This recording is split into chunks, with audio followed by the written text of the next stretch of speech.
আসসালামু আলাইকুম গাইস, কেমন আছেন সবাই? আলহামদুলিল্লাহ আমরা ভালো আছি। আজকে আমি ঝিঙ্গা দিয়ে কোরাল মাছ রান্না করব। দেখেন, এখানে আমি রসুন বাটা দিচ্ছি, পেঁয়াজ বাটা আর তেল দিচ্ছি। আমি বাকি মশলাগুলো দিচ্ছি। দেখেন, এখন আমি মরিচটা দিচ্ছি।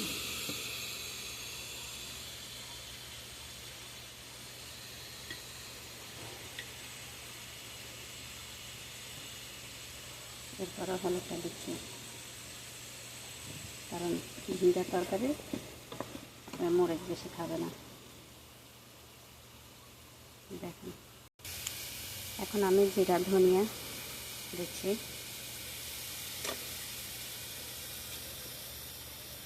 তারপরে একটু লবণ দিলাম, একটু পানি দিব। মশলাটা সাথে কষানো হোক, এরপরে আমি মাছটা দেব।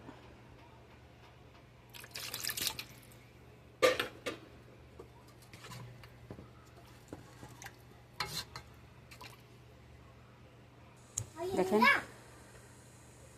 দেখেন আমার মাছটা আমি কষানোর জন্য দিছি।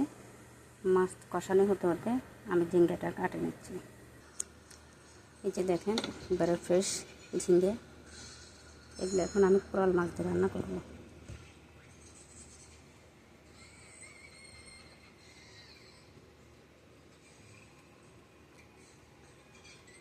দেখছেন,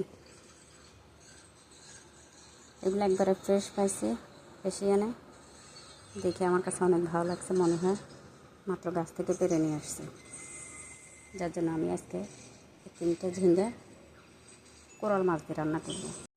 এই যে দেখুন, মাছটা কষানো হয়েছে, আমি মাছটা উঠে রাখছি। এখন আমি ঝিঙ্গাটা দিয়ে ফেলবো। উপর দিয়ে যদি ঝিঙ্গাটা দিতাম, আমার কোরাল মাছগুলো ভেঙে যেত।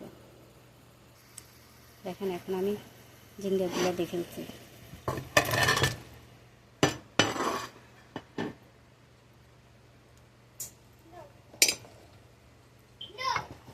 একটু নেড়ে চেড়ে দেবো। আমি একটু নেড়ে চেড়ে দিলাম। একটু কষানো হলে আমি উপর দিয়ে মাছগুলো বসা দেবো।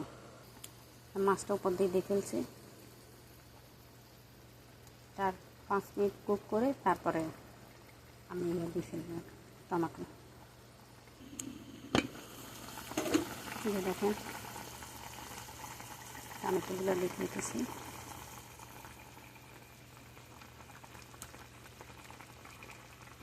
এটা আবার 2 মিনিট করার পরে আমি ধনিয়া পাতা দিয়ে নামাই ফেলবো।